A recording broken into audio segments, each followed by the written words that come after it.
Hola, ¿qué tal? Buen día, gente. ¿Cómo están? Hoy tenemos por delante la tarea de eh, seguir con nuestras clases de Historia y Geografía 1. Vamos a hacer la clase número 5. Si no recuerdan mal, en la clase pasada habíamos trabajado con la periodización de la historia americana y con toda la etapa precolombina, toda la etapa que era anterior al desarrollo de lo que va a ser la conquista española. Casualmente, un día después del 12 de octubre, estamos justo en fecha.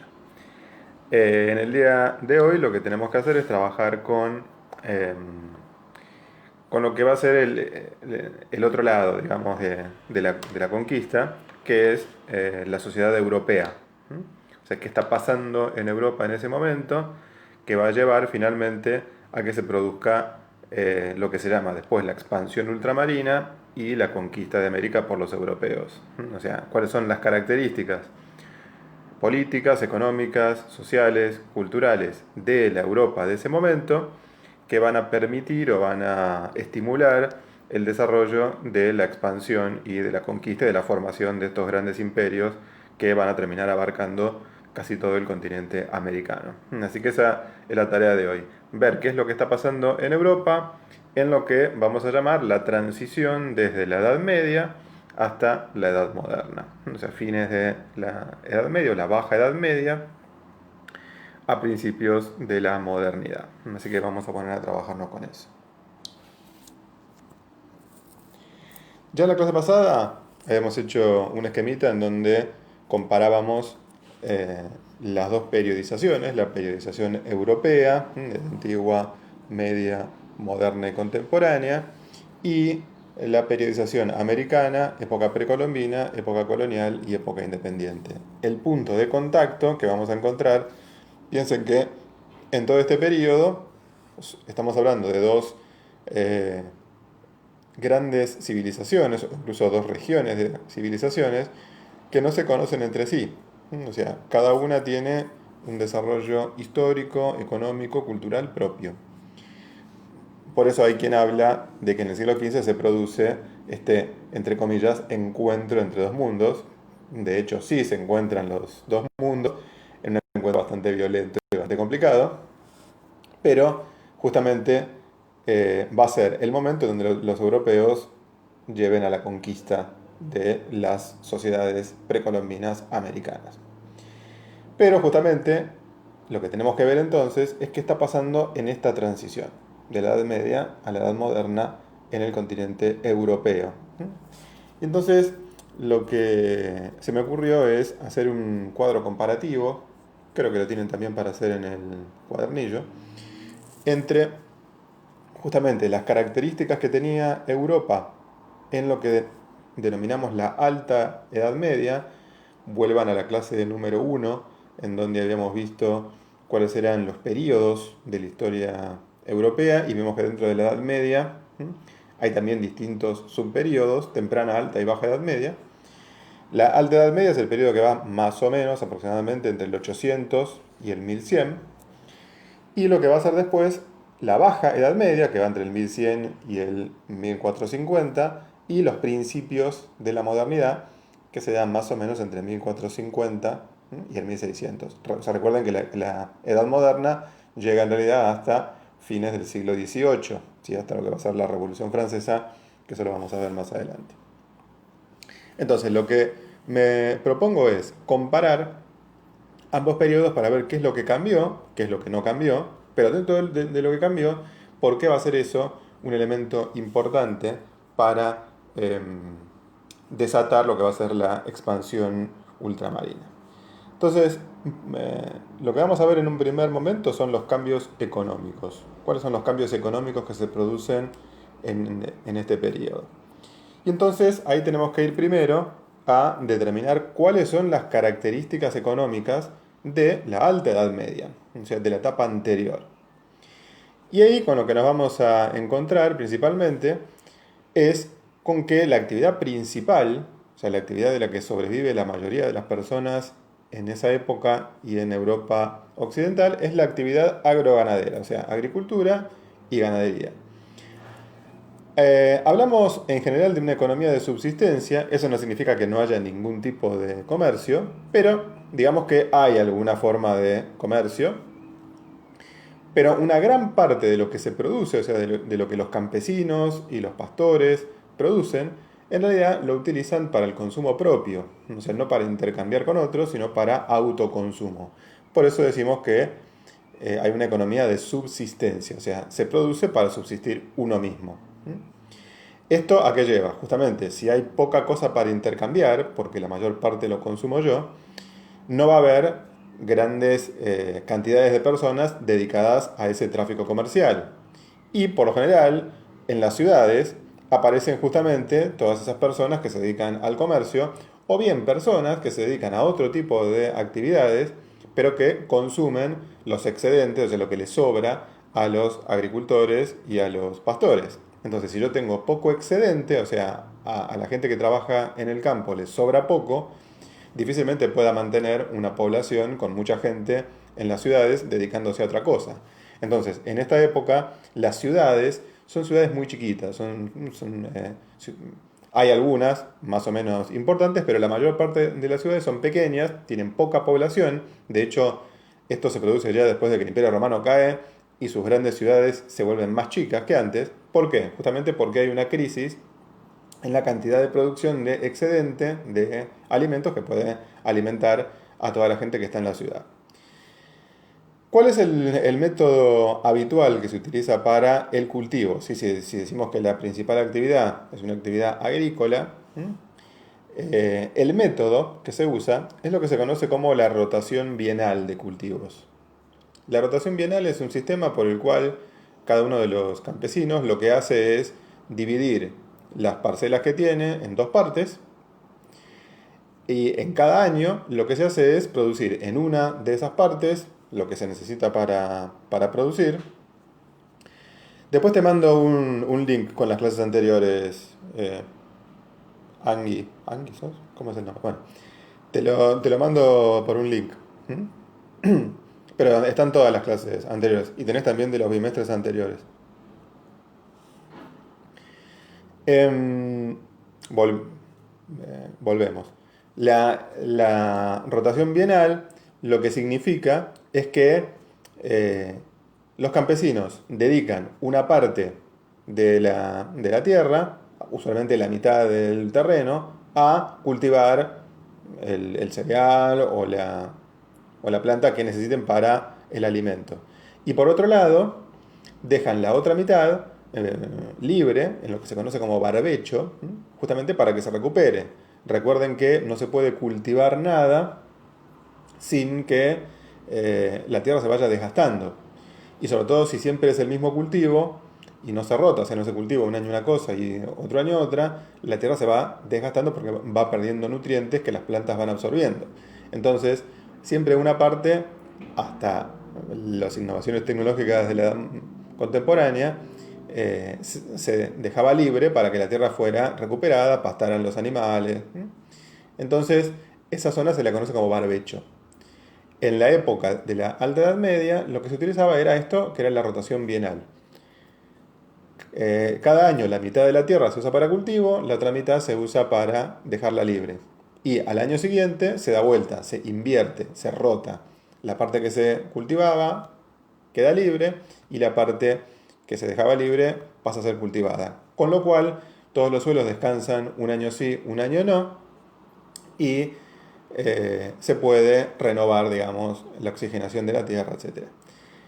Ahora, el tema es que eso hacía que la mitad de la tierra estuviera no disponible para cultivar todos los años, con lo cual la posibilidad de producir, si bien estaba, era menor que lo que va a ser después. Y finalmente, con lo que nos vamos a encontrar en esta alta Edad Media es que la poca gente que habitaba en las ciudades va a estar organizada en un sistema que conocemos como el de gremios. ¿Esto qué significa? Que la gente que se dedicaba, por ejemplo, a ser artesana en determinada actividad, por ejemplo, zapateros, por ejemplo, pañeros, por ejemplo, tintoreros, lo que hacían era agruparse en organizaciones que se encargaban de la misma actividad y que se regulaban mutuamente para ver a quién vendían, con qué calidad, ¿sí? O sea, era como un sistema de protección mutua de los que se dedicaban a la misma actividad. Sin embargo, o sea, todavía en esta época los gremios son muy chiquitos, hay poca población, no hay un comercio importante, por tanto están apenas en un estado embrionario. Vamos a ver que explotan, o sea que tienen un desarrollo importante en la época posterior. ¿Cómo es la sociedad de esta alta edad media? Porque hemos visto acá que la actividad fundamental es agricultura, es ganadería, hay poca producción, hay pocas ciudades, pero ¿cómo es la sociedad? ¿Sí? O sea, ¿cuáles van a ser las estructuras sociales? Yo acá hice una pirámide, perdónenme por lo chueco, pero en donde lo que se ve claramente es que hay dos clases fundamentales. Una que podríamos llamar las clases nobiliarias o las clases dominantes y después las clases populares. Dentro de las clases dominantes aparecen dos sectores claramente, que son los nobles y el clero. Los nobles son por lo general dueños de tierras, son por lo general guerreros, o sea, gente que ha adquirido ese estatus de tener un título a cambio de haber peleado en alguna batalla, haber conquistado algún territorio, y consigue entonces ser uno de los sectores dominantes de la sociedad. El otro, que también va a ser dueño de tierras, muchas veces porque se las donaban o porque tenían algún tipo de poder ideológico, va a ser el clero. El clero tiene muchas tierras, puede ser, en algunos casos se hacían abadías o se hacían monasterios que podían tener incluso mucha mano de obra. O sea, estas dos clases, nobleza y clero, por lo general eran propietarios de tierras y tenían una capacidad de poder político bastante importante. Ahora, ¿quiénes son los que trabajan para ellos? O sea, ¿cuáles son las clases dominadas? ¿Cuáles son las clases que están trabajando? Y fundamentalmente son dos. Unos, que ya los mencionamos, son los que hacen esta rotación bienal, son los campesinos, que son la enorme mayoría de la población de la época. Piensen que la mayor parte de la población es rural, o sea, está habitando espacios que son rurales, y que por lo general tienen que pagar algún tipo de impuesto, tienen que pagar algún tipo de renta a los dueños de esas tierras.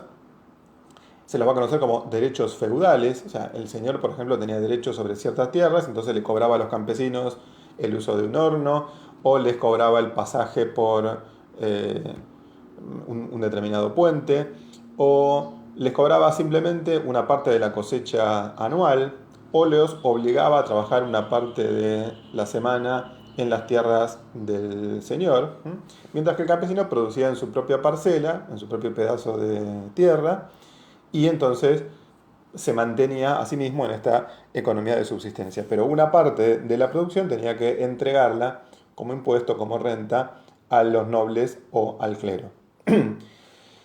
Y después tenemos una minoría que está en las ciudades, que son los artesanos. Los artesanos, que son los que mencionamos hace un rato, que justamente también van a dedicarse a sus pequeñas producciones, cada uno produce por su cuenta, y van a tener que intercambiar el excedente a cambio de alimentos, y también ahí van a entrar en juego algunos comerciantes que van a quedarse con una diferencia. Pero fundamentalmente en esta época la mayor parte de los que pueblan la región europea son campesinos y tenemos una minoría de nobleza y clero. O sea, prácticamente hay una sociedad desdoblada en dos grandes clases sociales. Y lo más importante de esto, estas clases se diferencian una de otra porque unos tienen un estatus, o sea, las leyes, digamos, las costumbres de la época les dan un estatus especial que los reconoce como clases diferentes del grueso del pueblo. O sea, son los que tienen títulos, los que tienen un determinado estatus y los que no. ¿Cómo va a ser la organización política de esa época histórica? Dijimos que la mayor parte de los nobles era al mismo tiempo dueña de tierras y guerrera. Bueno, esto es lo que se conoce como la forma de gobierno del feudalismo clásico. En el feudalismo clásico, no hay una autoridad muy importante que gobierne sobre amplios territorios, sino que cada noble, o sea, cada guerrero que puede juntar un conjunto de soldados que puedan pelear para él, va a tener un poder sobre la región en la que está instalado. Entonces hablamos de que cada señor tiene un poder local. Si yo tengo muchos guerreros conviviendo, digamos, uno al lado de los otros, y alguno de ellos quiere ponerse de acuerdo y lo que hace es firmar algún pacto entre nobles para conquistar nuevas tierras y las consigue conquistar, lo que se produce entonces es que esas nuevas tierras pasan a estar disponibles y se las pueden dar a nuevos guerreros para que entren dentro de esos contratos privados entre nobles. Por lo general, acá hay una figura muy importante que es el de lo que se conoce como el contrato feudal. ¿Qué es el contrato feudal? Es una especie de acuerdo que hace un noble que tiene tierras con otro que, o sea, por lo general, se compromete a ir a pelear junto con él y que en el caso de que se consigan esas nuevas tierras en la conquista, va a acceder a esas tierras. El que ya tiene tierras es el que se considera el señor y aquel que hace el contrato y va a pelear a favor del señor es el que se conoce como el vasallo. Se establece como una relación de subordinación en donde el vasallo le debe fidelidad militar al señor y a cambio el señor va a repartir tierras en el caso de que sean conquistadas al vasallo. O sea, hay todo un sistema de lo que se llama señorío y servidumbre o señorío y vasallaje, que es toda una relación que se da dentro de la nobleza, dentro de los propios guerreros.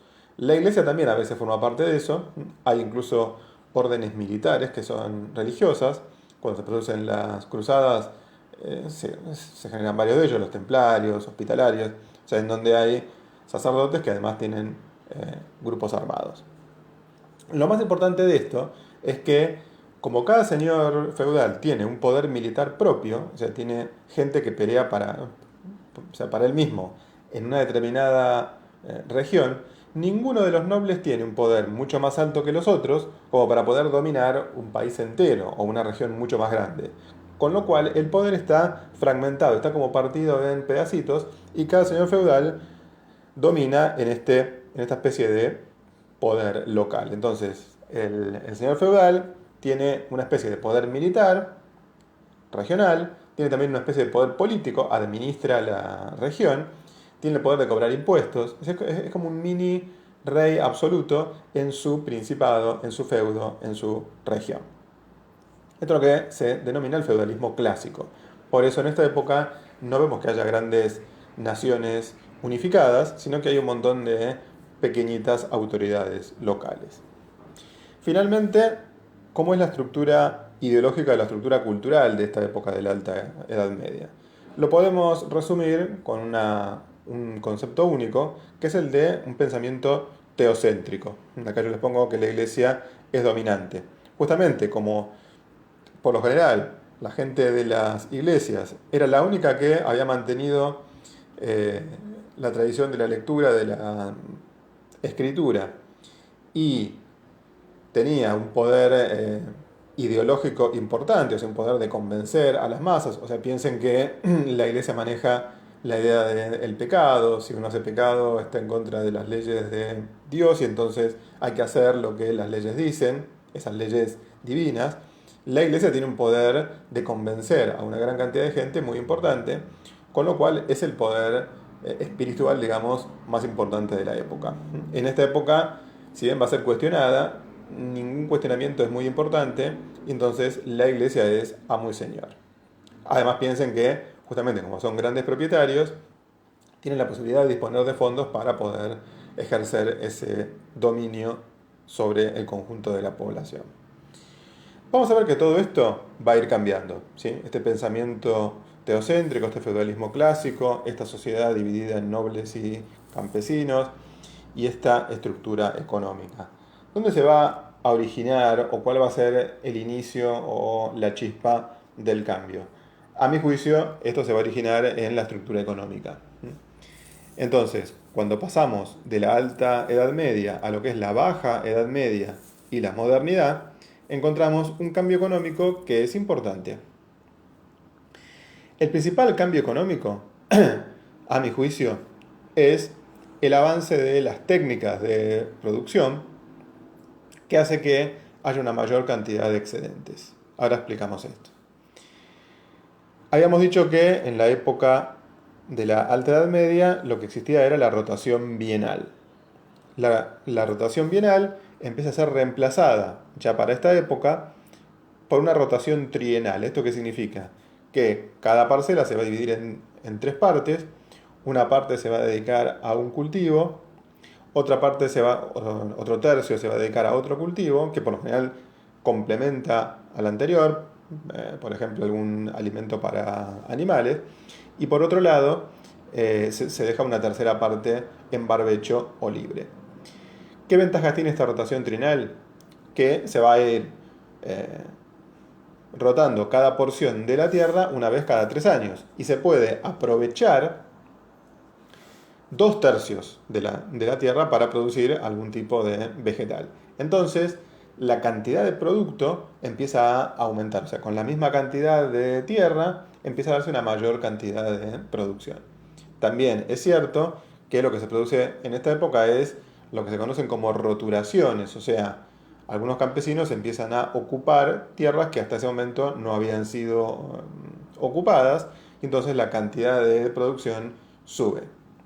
Cuando tenemos entonces este aumento de la cantidad de producción campesina, lo que empieza a suceder es que al campesino le sobra una parte mayor de la producción por encima de lo que necesita para el consumo. O sea, esta producción de subsistencia empieza a generar lo que se conoce como excedentes. Al campesino le sobra. Cuando le sobra, justamente ese campesino lo que va a intentar es intercambiar ese excedente con otros productores, que por lo general produzcan otra cosa, porque si yo produzco trigo y tengo al lado un vecino que también produce trigo y a los dos les sobra, es evidente que no va a haber ningún tipo de intercambio.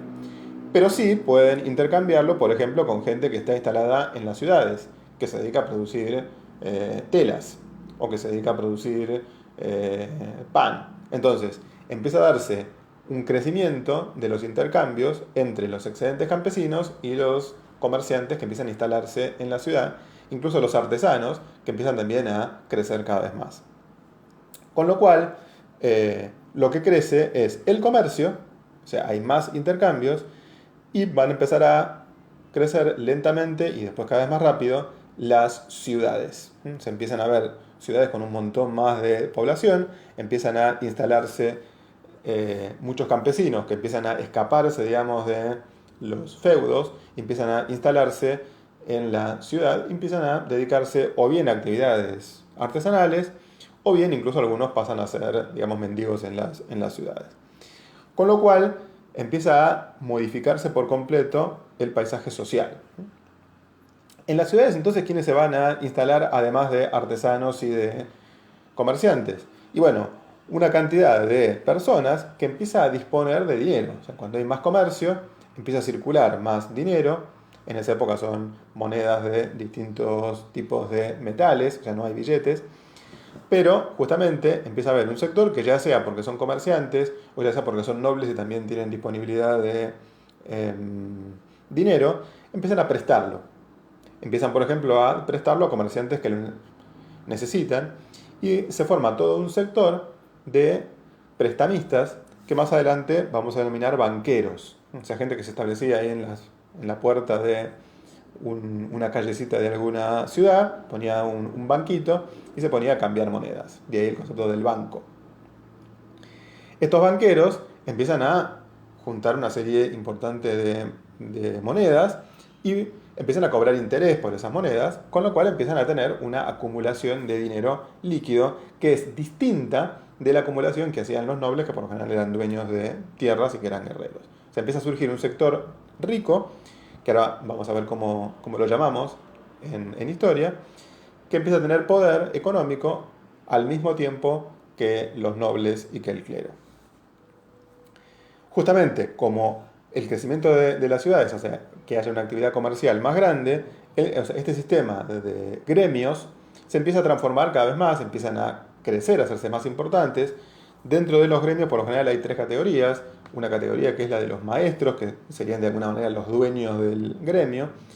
Después tenemos a los oficiales, que son gente a las que se le paga un salario a la espera de que hagan algún tipo de obra maestra y puedan poner su propio taller, su propia estructura. Y eh, por otro lado, tenemos a los aprendices, que eran por lo general jóvenes, que lo que hacían era aprender el oficio hasta que conseguían hacerlo y podían instalarse como oficiales. O sea, había toda una especie de escalafón dentro de los gremios, dentro de cada uno de los talleres, digamos, porque esto funciona así. Cada actividad tiene un taller, yo me dedico a la tintura, el vecino también, y los tres forman parte de un gremio o una cofradía. Bueno, o sea, el tema es que los gremios empiezan a estratificarse en distintos sectores y los maestros de los gremios empiezan a tener una importancia cada vez más grande.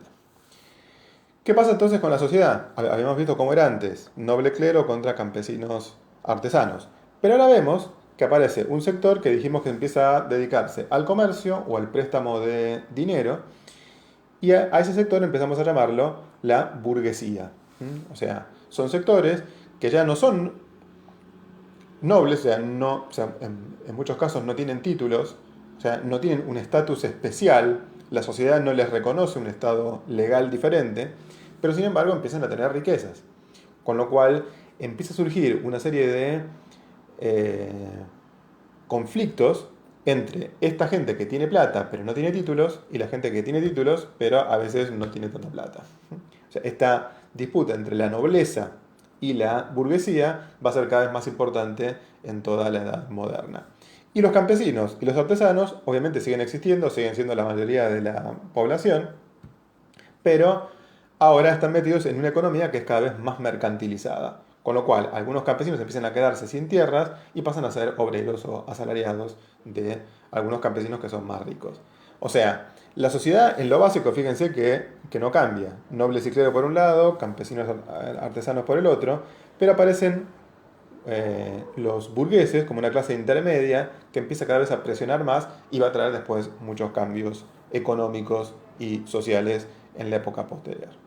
Y finalmente, vemos qué es lo que, o sea, qué consecuencias trae este eh, proceso de transformación social a la política. Habíamos dicho que en la política de la Alta Edad Media existía el feudalismo clásico, que era un conjunto de nobles que cada uno se peleaba con el otro. Ahora, ¿qué empieza a surgir? Empieza a surgir un nuevo modelo político, que es el que se conoce como el de las monarquías nacionales. ¿Por qué surge? Y ustedes piensen que si nosotros tenemos un conjunto de guerreros, cada uno pelea con el otro, el que pueda conseguir hacer un ejército más importante, pueda conseguir más soldados, pueda conseguir más personas armadas, puede imponerse sobre los demás. Y si estamos en una época en donde hay un sector burgués que cada vez empieza a juntar más plata, puede darse algún tipo de alianza entre estos burgueses, algunos señores feudales que empiezan a pedirle plata a los burgueses y con esa plata pueden pagarle a determinados soldados. Si con esos soldados, esos señores feudales pueden conquistar una tierra cada vez más grande, lo que va a suceder es que pueden cobrar impuestos sobre los territorios que ellos conquisten y pueden devolverle la plata a los burgueses. Con lo cual hay algunos, solamente algunos de esos nobles, de esos señores feudales, que pueden conseguir más poder, más dinero, más capacidad para recaudar y tarde o temprano se terminan proclamando reyes. Algunos ya eran reyes pero tenían poco poder, otros van a conseguir el estatus de rey y van a empezar a crear estados cada vez más grandes y que tienen la posibilidad de ejercer el poder sobre un territorio cada vez más grande.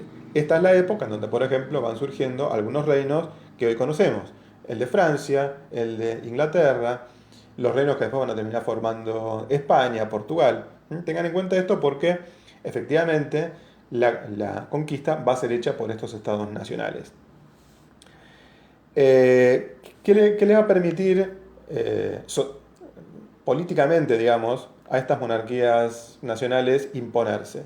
Por un lado, van a crear todo un sistema de leyes nuevo, en muchos casos va a estar basado en las leyes de la época romana, de la época antigua, en donde van a empezar a centralizar, digamos, el poder de hacer que la ley sea la misma para toda la región.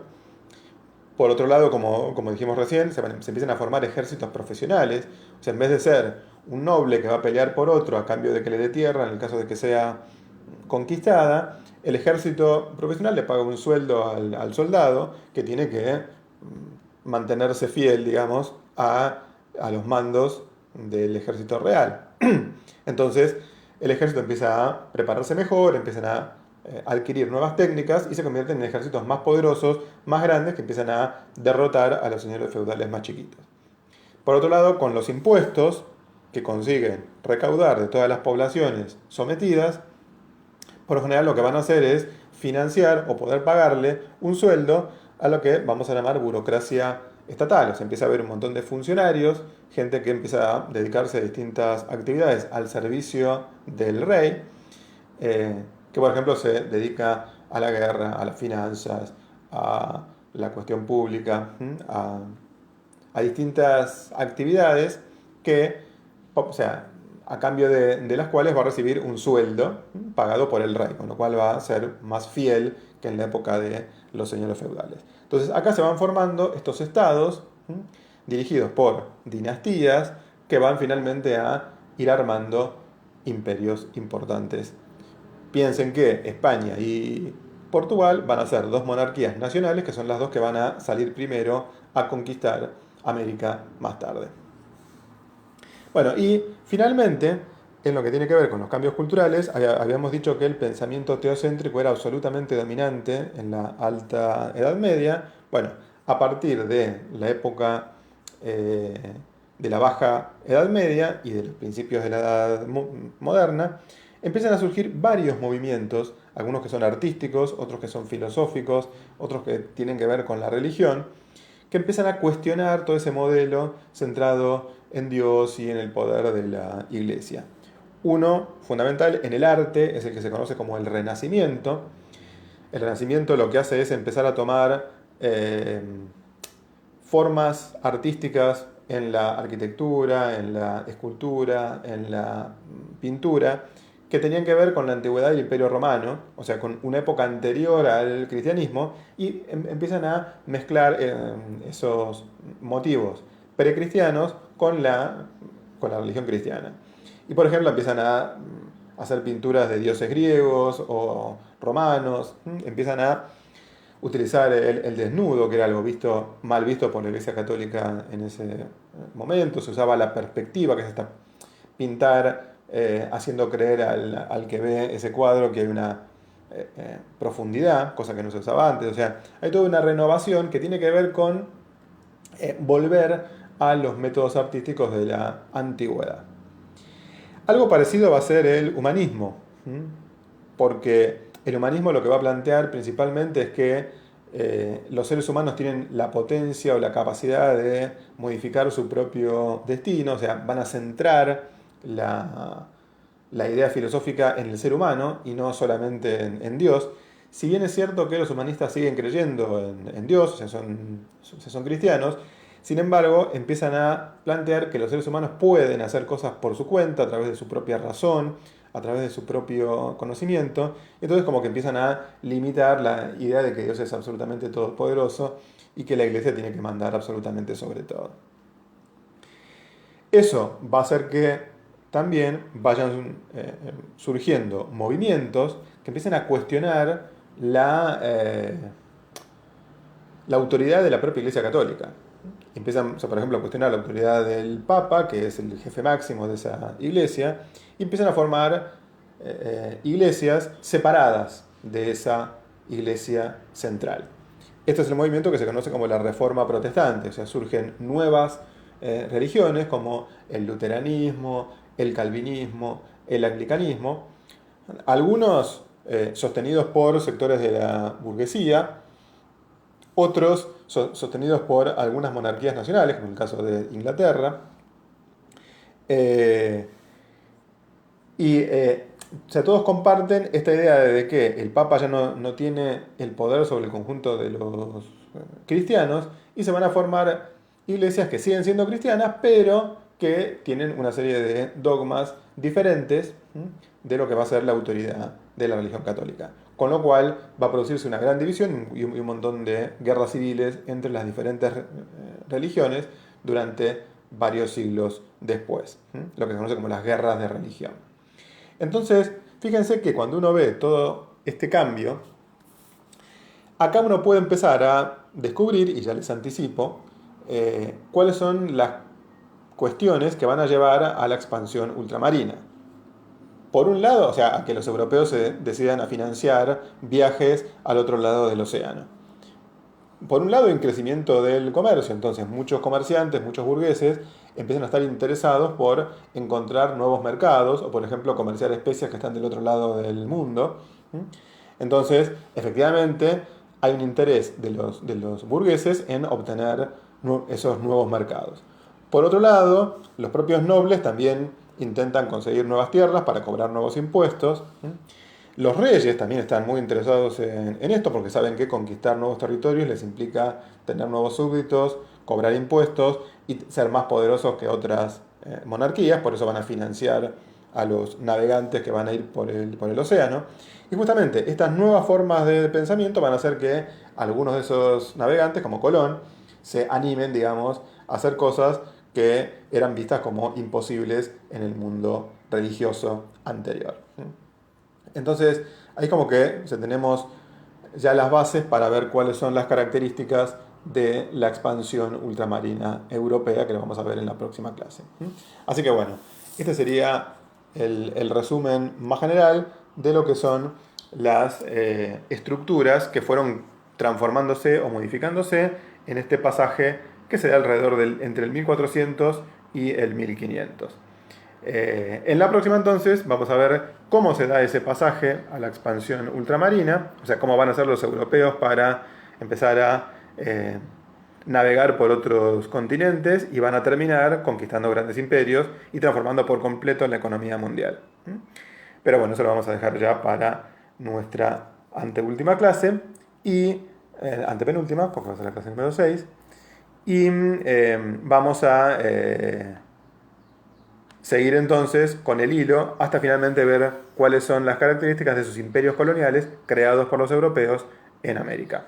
Así que bueno, ya digo, dudas, preguntas, consulten y nos vemos en la próxima clase.